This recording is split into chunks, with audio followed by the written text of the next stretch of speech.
কার বার্থডেতে গিয়েছিলাম, ওখানে গিয়ে এরকম নাচ দেখতে পাবো সেটা কোনোদিন ভাবিনি। ওখানে গিয়ে কি করলাম সবই ব্লগে জানবে। আসসালামু আলাইকুম এভরিওয়ান, তোমরা কেমন আছো? আশা করি অনেক ভালো আছো।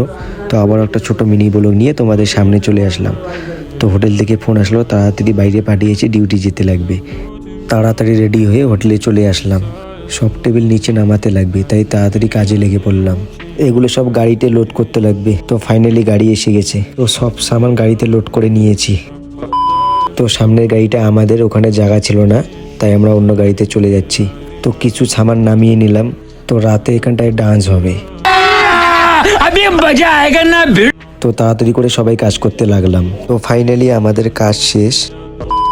এখনো কেউ আসেনি, তাই একটু টাইম পাস করার জন্য লুডো খেলতেছি। তো পার্টি আর আমাদের চালু হবে, তাই একটু ব্রিফিং হচ্ছে, কে কি কাজ করবে সবাইকে সেটা বোঝানো হচ্ছে। তো আমাদের লোক দিয়ে সবাইকে খাওয়ার সার্ভিস করতে লাগিয়েছি। তো যার বার্থডে সে আমাদের হোটেলে খাবার বুক করেছে, তাই আমরা খাবার নিয়ে বার্থডে পার্টিতে চলে এসেছি।